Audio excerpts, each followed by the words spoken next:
All right, hello everybody. So by now you've probably already taken this practice test. We're gonna go over it again. I know I mentioned this to you. One, sorry for not being able to be in today, but two, all of these questions are essentially taken from the test you will see tomorrow. I've just changed up some of the numbers, so all of the skills are gonna be the same. So if we take a look at starting at number one, we have a compound inequality. Now, we're simply just looking to find the solution set. I don't have to put it onto a number line. You'll notice that in number two, it's specifically saying, yes, put this on a number line. And one, it doesn't quite say that, so I'm not going to be super worried about it. However, in order to start this, I have to do this distribution. So I'm going to bring that 2 in. So we're going to have negative 18 is less than 4x plus 2, which is less than or equal to 10. From here, I can start doing inverse operations. So I'm going to draw my lines. And I'm going to subtract 2 from both sides. Now, important note, remember, negative 18 minus 2, it's going to be negative 20 less than 4x, which is less than or equal to, apologies. 10 minus 2 is going to be 8. There it is. From here, I can divide everything by 4. Now, quick note, I do not have to worry about switching my signs because this is a positive 4, which means that my final inequality, or my final solution set, is going to be negative 5 is less than 4x, less than x, less than or equal to 2. There's my final inequality. Because we have the time, really quick, if we did ask to be put on a number line, pretty simple, negative 5, 2, close circle, open circle, draw our line. There it is. All right, now, number 2, we are specifically being asked to graph it on a number line. Again, we need to start with distribution, multiplying this negative 3 in. I'm going to have negative 10 minus 10x greater than or equal to negative 6x minus 9. I'm going to add 10x to both sides. Negative 10 greater than or equal to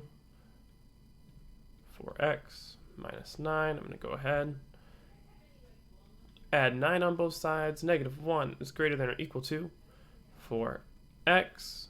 We can go ahead, divide by our coefficient. Once again, it's a 4. Negative 1/4 is less than or equal to x, which means that if I'm going to flip this, remember, when we flip our inequality in terms of rewriting it, we also have to flip our sign. And so we would essentially just read it backwards. And so I'm really going to have x is less than or equal to negative 1/4. And for the sake of space, I'm going to put that over here. I have negative 1/4.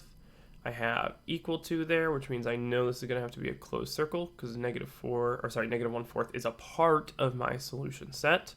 And now for less than, we go left. And there it is. Also, if at any point you need to, feel free to pause the video so that everybody can get down and work. If you have these questions wrong or you don't have them fully done, please make sure that you're writing along with me. Apologies for not mentioning that first. All right, now let's take a look. Technically, this is number 3. I know the numbers are a little weird, but that's just because of how it turned out. However, we have this lovely word problem. And so we have a furniture designer is cutting wood for a new table. After designing the table, she determined that she's going to need 8 different size wood slabs. We know there's going to be 8 wood slabs. Don't know exactly what they're going to be, but there's 8 of them. In general, each slab of wood must be at least, okay, this is important because it's at least, I know it has to be greater than or equal to this 24. And no more than, okay, so again, really important here, no more than we know is going to be less than or equal to, that's 60 inches.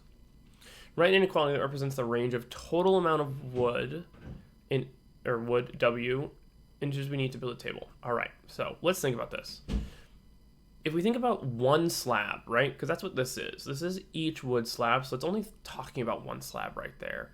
We know, based on these, that we're going to have 24 is less than or equal to W, which is less than or equal, there it is, to 60. Now,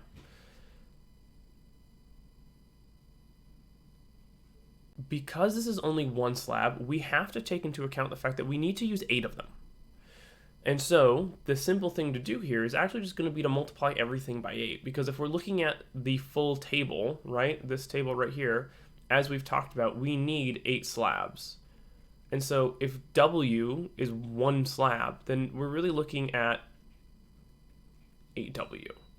And so we're going to multiply everything by 8. And so I'm going to have 8 times 24 less than or equal to 8W, which is less than or equal to 8 times 60.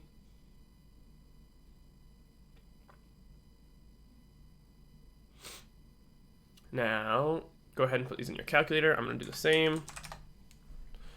I have 8 times 24. Well, that's going to give me 192. It's less than or equal to. I am going to put it back just to W because, again, that's just the total amount of wood. And then bring this back up. 8 times 60. There it is. 480. So our final inequality is 192 is less than or equal to W, which is less than or equal to 480. The big piece here when we see this question tomorrow, hint, hint, wink, wink, is that however many slabs of wood we need after we find the inequality for a single slab, we have to do that multiplication. All right, let's take a look at 5. Given the inequality below, determine the smallest integer value of k when x equals 2. So what we're going to do here is we're actually going to take this x equals 2, we're going to substitute this right in, and then we're essentially just going to solve for k. And so I'm going to have negative 3k minus k times 2, right? Substituting in that x value is less than or equal to 5. So I have negative 3k minus 2k less than or equal to 5. Okay, well, combine these terms. I really have minus 5k less than or equal to 5. Let's divide by our coefficient. Now, right here, we should have all sorts of reactions going off because we need to flip our inequality. We've divided by negative. We have to flip. And so we're going to have k is greater than or equal, and then 5 divided by negative 5 is negative 1. And so if x is 2, the smallest integer value has to be negative 1. If k must be greater than or equal to negative 1, that means that the smallest it can possibly be is, in fact, negative 1. All right, moving right along. Number 6, we have a solution set. Now, when we see fractions, we need to remember we don't like fractions. Don't deal with them. We talked about how we get rid of them, and we use our lovely least common multiple. We're going to find that LCM. I'm looking at the LCM of 2 and 3. I know that that's 6. And so I know that I'm going to be multiplying both sides of this inequality by 6. There it is. Parentheses are a little off. It's okay. I'm going to be distributing that in. So I'm going to have 6 over 2x minus 6 over 3 is less than 30 over 3x plus 24. Clean these fractions up. 6 over 2, 3x minus 6 over 3, 2. It's less than 30 over 3 is going to be 10x plus 24. No work to do there. All right, from here, minus 3x. Negative 2 is less than 7x plus 24. Get rid of 24. Negative 26 is less than 7x. Ooh, I'm running a little bit out of space. That's okay. Over 7. And it's going to give us negative 26 over 7 is less than x. And so if I rewrite this, don't worry about this fraction. We can't reduce it. Leave it as is. X is greater than negative 26 over 7. There's our answer. All right. Now, for number 7, we're being given a graph, and we need to be able to pick apart this inequality. So, first thing I'm looking at, where are we shading? What kind of a line is it? Right away, I see that we have shaded above. Right, we're above our line. That's up here. And I also see that we have a dotted line. Now, what those two pieces of information tell me is that I need to be greater than, and specifically not equal to. And so both of these together mean that we're going to be using this as our inequality sign. Okay, wonderful. Now it's just a matter of using the graph itself and finding some points. And so I can see that the y-intercept is clearly going to be 0, 3. And because it's 0, 3, that means that my b value is 3. And so now it's just a matter of looking at slope. Well, here's going to be another point right here. And if I go to the right, I'm going to the right 3, and then I'm going up 2. And so my slope is going to be 2 over 3. Remember, it's always rise over run, or change in y over change in x. I don't have to worry about reducing that. And so I have my slope, I have my b value, and I have my inequality. And so I can just go ahead and write this. Y is greater than 2/3 x plus 3. And that's the graphed inequality. Continuing on through. Here we are. So we have that Amani is creating a budget for a holiday presents for her friends and family.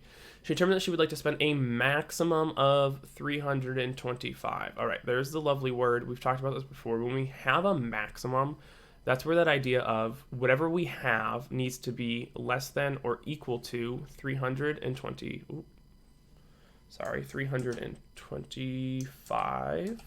There we go. There it is. She rationalizes that each gift for her friends would be $25 each. Okay, so we have $25 each for friends.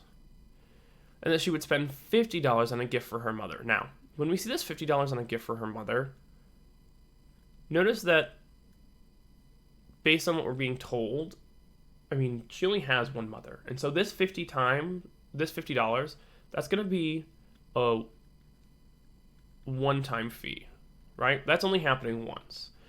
This $25 each, however, we're going to say that X is going to be equal to the number of her friends, because we don't know how many friends she has.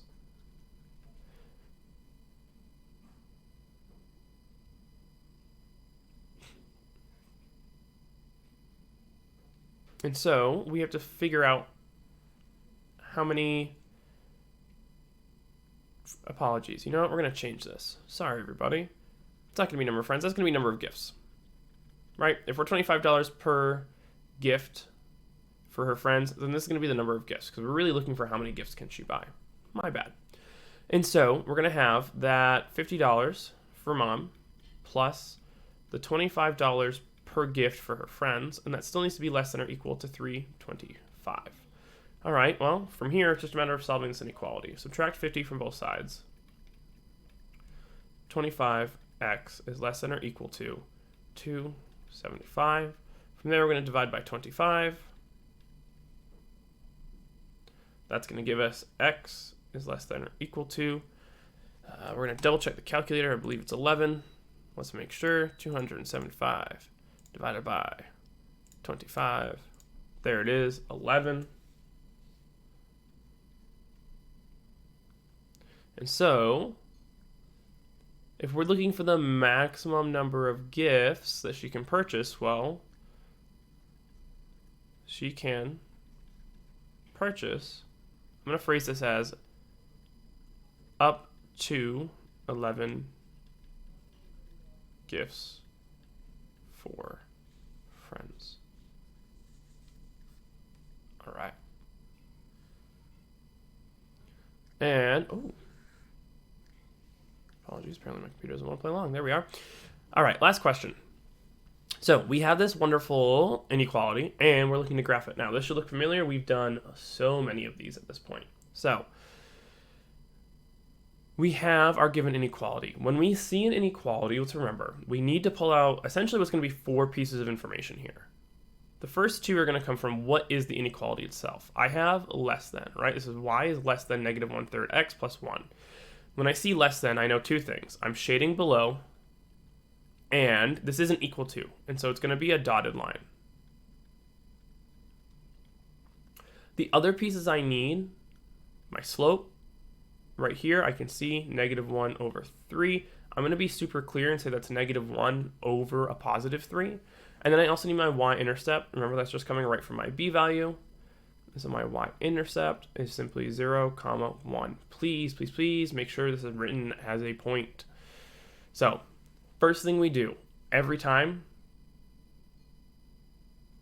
plot our y-intercept. There it is.